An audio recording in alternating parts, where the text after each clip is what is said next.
नमस्कार दोस्तों। तो इंडियन आर्मी जीडी अग्निवीर का आपका एग्ज़ाम होने वाला है। तो उसके लिए प्रीवियस ईयर का प्रश्न जो कि साइंस टॉपिक से है। अगर आप चैनल पे नए हैं तो चैनल सब्सक्राइब कर लीजिए। मैं प्रीवियस ईयर का इस चैनल पे वीडियो लाता हूं और डेली करंट अफेयर भी लाता हूं। शुरू करते हैं प्रश्नों के साथ। पहला, पानी का हिमांक कितना होता है, यानी जमता कितने डिग्री पर है। तो यह इम्पोर्टेंट क्वेश्चन है। तो इसका राइट आंसर हो जाएगा ऑप्शन नहीं है, डायरेक्ट उत्तर 0 डिग्री सेल्सियस पर आपका पानी का हिमांक होता है, यानी जमना शुरू हो जाता है। फिर अगला है, सोना किस अम्ल में घूमता है, यानी किस एसिड में घुलता है। तो सोना घुलता है एक्वा एसिड में। कौन सा? एक्वा, यह याद रखिएगा। अगला, सबसे कठोर धातु कौन सी है। तो सबसे कठोर धातु आपका क्रोमियम है। क्या चीज़? क्रोमियम कठोर धातु है सबसे। फिर अगला है प्रश्न, परमाणु के नाभिक में कौन कौन कण होते हैं। तो उत्तर होगा प्रोटॉन और न्यूट्रॉन। प्रोटॉन और न्यूट्रॉन जो परमाणु के सेंटर में यानी नाभिक में आपके प्रोटॉन न्यूट्रॉन ये 2 कण होते हैं, याद रखिएगा। यह इम्पोर्टेंट प्रश्न है। अगला, इलेक्ट्रॉन किसके चारों ओर चक्कर लगाते हैं। तो इलेक्ट्रॉन चारों ओर लगाते हैं नाभिक के इलेक्ट्रॉन चारों ओर चक्कर लगाते हैं, क्योंकि यह अट्रैक्ट होते रहते हैं। अगला है, कौन सी ग्रीन हाउस प्रभाव के लिए मुख्य रूप से जिम्मेदार है। तो ग्रीन हाउस के लिए कार्बन डाइऑक्साइड यानी CO2 आपका ग्रीन हाउस प्रभाव के लिए, जैसे ग्रीन हाउस तो CO2 आपका CO2 कार्बन यानी कार्बन डाइऑक्साइड ये प्रभावित करता है इसे। तो ये कार्बन डाइऑक्साइड राइट आंसर हो जाएगा। अगला, कौन सा तत्व मानव हड्डियों में सबसे अधिक पाया जाता है, यानी इंसान की हड्डियों में यह कैल्शियम पाया जाता है। हड्डियाँ कैल्शियम से ही तो मिलके, यानी कैल्शियम उसका बेसिक सेल पार्ट है हड्डियों का। अगला है, सबसे भारी गैस कौन सी है। यह प्रश्न पूछा जाता है, याद रखिए, यह इम्पोर्टेंट है। तो सबसे भारी गैस है रेडोन। कौन? रेडोन, नाम याद रखिएगा, रेडोन। अगला है, किसी धातु बिजली के तार बनाने में उपयोग होती है, यानी कौन सी धातु का। तो वह एलिमेंट है तांबा।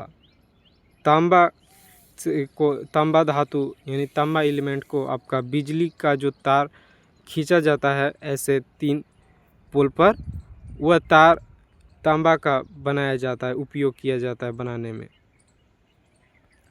अगला है, रसोई गैस में गंध के लिए कौन सा पदार्थ मिलाया जाता है। तो राइट आंसर हो जाएगा इथाइल मार्केप्टन।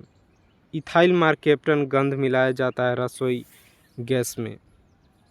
अगला, कौन सा तत्व परमाणु ऊर्जा में उपयोग होता है। यह इम्पोर्टेंट है, यूरेनियम। यह सभी को पता होना चाहिए, परमाणु ऊर्जा में यूरेनियम का यूज होता है। अगला, अमोनियम क्लोराइड का सामान्य नाम क्या है। देखिए, केमिस्ट्री से ऐसे पूछे जाते हैं प्रश्न। तो अमोनियम क्लोराइड का जनरल नेम है नौसादर को ही अमोनियम क्लोराइड कहा जाता है।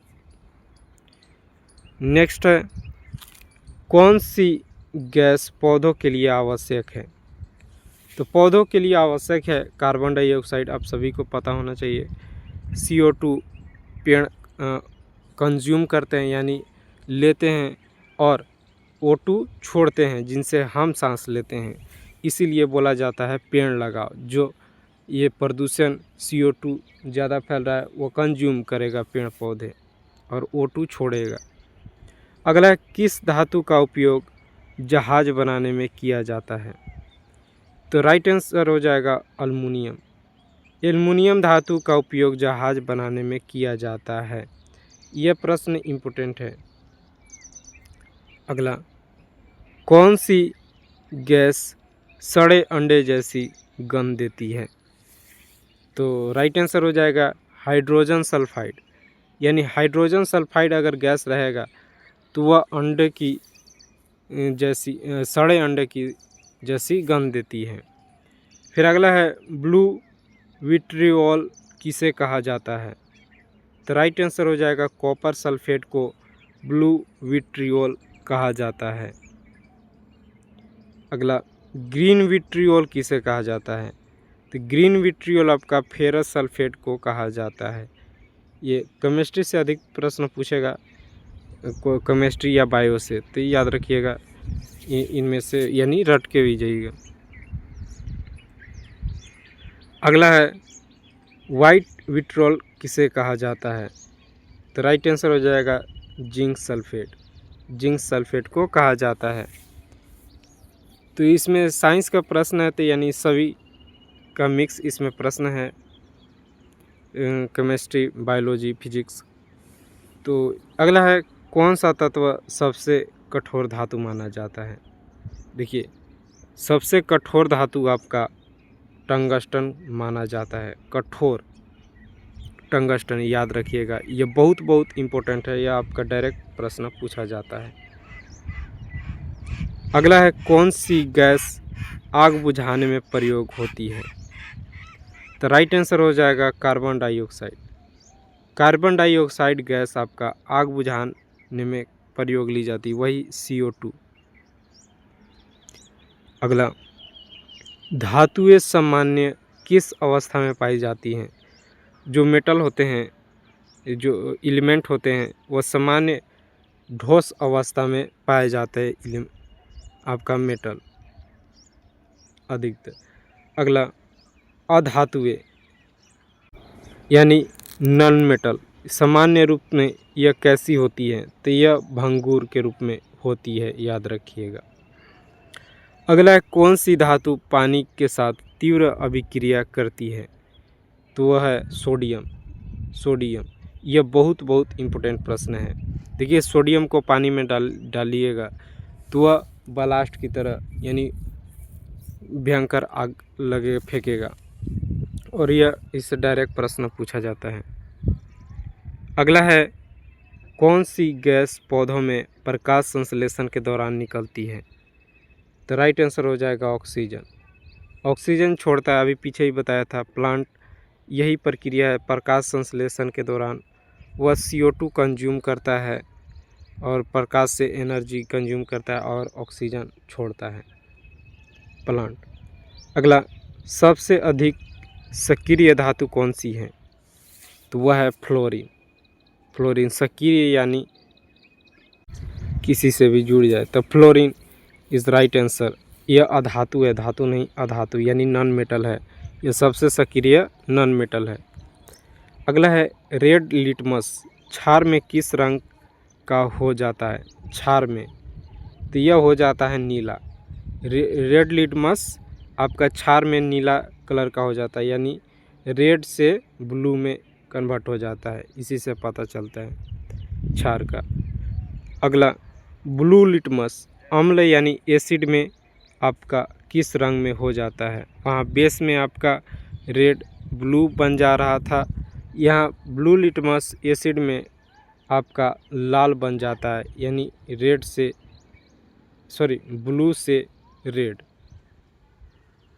फिर अगला है, यह इम्पोर्टेंट, इसे टिक कर लिए। अगला है, हीमोग्लोबिन में कौन सी धातु पाई जाती है? इससे भी डायरेक्ट प्रश्न पूछा जाता है। तो लोहा। लोहा यानी आयरन आपका, यानी ये जो सड़क इधर काम में यूज होता है वो लोहा नहीं, लोहा एक न्यूट्रिएंट पार्ट है बॉडी का। तो हीमोग्लोबिन में पाई जाने वाला धातु लोहा है। अगला है, हलियों में और दांतों में कौन सा तत्व प्रमुख है? तो कैल्शियम। देखिए, दांतों और हड्डियों में याद रखिएगा, डायरेक्ट पूछता है कौन सा धातु प्रमुख है, तो कैल्शियम हड्डियों और दांतों में। और बात करें हलियों में, तो उसमें भी आपका प्रमुख है कैल्शियम। अगला, ध्वनि तरंगे किस प्रकार की तरंगे होती हैं? तो अनुदैर्घ्य तरंगे होती हैं ध्वनि तरंगे, याद रखिएगा। फिर एक, गुरुत्वाकर्षण त्वरण का मान पृथ्वी पर कितना है? इससे डायरेक्ट प्रश्न पूछा जाएगा, यह इम्पोर्टेंट है। तो 9.8 मीटर पर सेकेंड स्क्वायर आपका गुरुत्वाकर्षण त्वरण का मान पृथ्वी पर है। देखिए, पृथ्वी पर कहने का यह मतलब है कि पृथ्वी पर अलग है और दूसरे ग्रहों पर अलग अलग है, तो यह याद रखिएगा। फिर है, बौद्ध धर्म की पहली सभा कहाँ हुई? तो यह हुआ राजगृह में। इससे डायरेक्ट प्रश्न पूछेगा। देखिए, बौद्ध ग्रह और क्या बोलते, बौद्ध से और जैन धर्म से ऐसे प्रश्न पूछे जाएंगे। तो बौद्ध धर्म की पहली सभा राजगृह में किया गया। अगला, बिजली का आविष्कार किसने किया? तो ये बेंजामिन क्लिन के द्वारा बिजली का आविष्कार किया गया। कौन? Benjamin clean. अगला, शिवाजी महाराज के गुरु कौन थे? तो रामदास स्वामी जी थे शिवाजी महाराज के गुरु। अगला, किस मुगल शासक को जिंदा पीर कहा जाता है? तो औरंगजेब को जिंदा पीर कहा जाता है, औरंगजेब मुगल शासक को, यह याद रखिएगा। अगला है, कौन सा ग्रह लाल ग्रह कहलाता है? तो सही उत्तर होगा मंगल।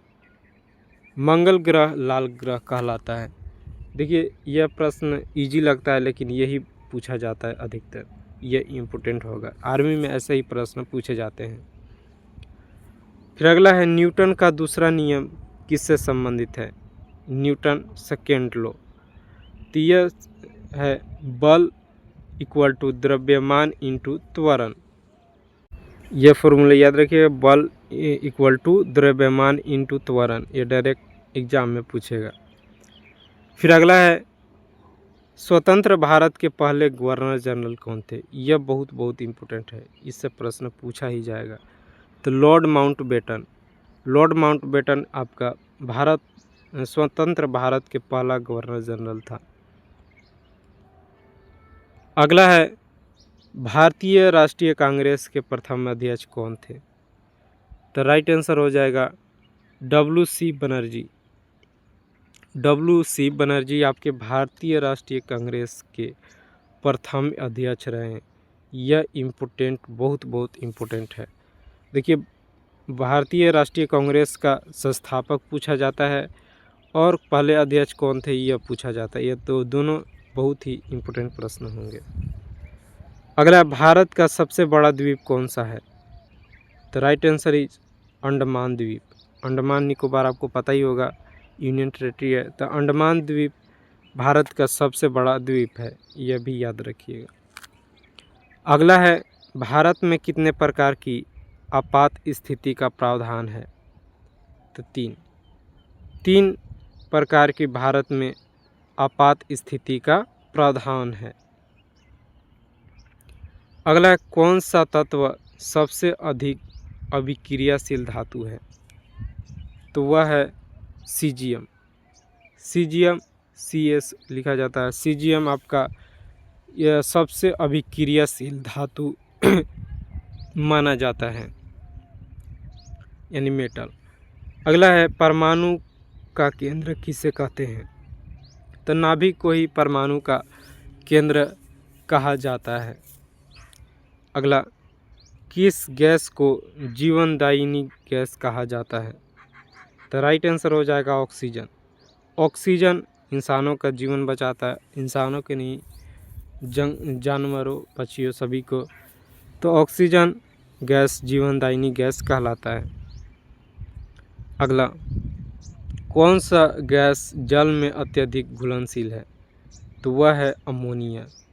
अमोनिया गैस यह जल में अत्यधिक घुलनशील गैस माना जाता है। यह इम्पोर्टेंट प्रश्न है। फिर अगला है, रासायनिक अभिक्रिया में भाग लेने वाला पदार्थ क्या कहलाते हैं? तो राइट आंसर इज अभिकारक। अभिकारक रासायनिक अभिक्रिया में भाग लेने वाले पदार्थ कहलाते हैं। यह याद रखिएगा, यह भी इम्पोर्टेंट ही है। अगला है रासायनिक अभिक्रिया के बाद बनने वाले पदार्थ क्या कहलाते हैं? द राइट आंसर इज उत्पाद। उत्पाद कहलाते हैं रासायनिक अभिक्रिया के बाद बनने वाले पदार्थ। अगला है कौन सा तत्व सबसे अधिक विद्युत चालक है? द राइट आंसर इज चांदी।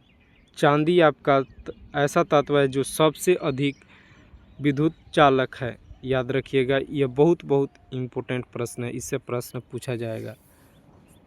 विद्युत चालक यानी गुड कंडक्टर इन इलेक्ट्रिसिटी। अगला है धातुओं में चमक होने का गुण क्या कहलाता है? यानी कोई मेटल चमक होता है वह किस गुण से होता है? तो धात्विक चमक गुण होता है उनमें। अगला है लोहे का रासायनिक संकेत क्या है? यानी किससे डिनोट किया जाता है? तो Fe से आपका लोहे का रासायनिक संकेत किया जाता है। याद रखिएगा, F कैपिटल E स्मॉल। अगला है तांबे का रासायनिक संकेत क्या है? तो Cu। Cu कॉपर आपका तांबे का रासायनिक संकेत है, यह इम्पोर्टेंट है। अगला है नाइट्रोजन का संकेत रासायनिक संकेत तो N होता है, कैपिटल N। और तांबे में C capital U small. Oxygen का संकेत रासायनिक संकेत क्या है? तो O कैपिटल O। अगला हाइड्रोजन का रासायनिक संकेत क्या है? तो कैपिटल H आपका हाइड्रोजन का रासायनिक संकेत है। अगला सोडियम का रासायनिक संकेत क्या है? तो कैपिटल N और स्मॉल a, ये आपका सोडियम का रासायनिक संकेत है। फिर अगला है पोटेशियम का रासायनिक संकेत क्या है? तो पोटेशियम कैपिटल K से डिनोट किया जाता है। याद रखिएगा, यह इम्पोर्टेंट है। तो चलिए आज का प्रश्न यहीं तक समाप्त होते हैं। दिए गए वीडियो में सभी प्रश्न इम्पोर्टेंट थे, तो इसे एक या दो बार ज़रूर देखिएगा ताकि सभी प्रश्न रिवाइज हो जाएं।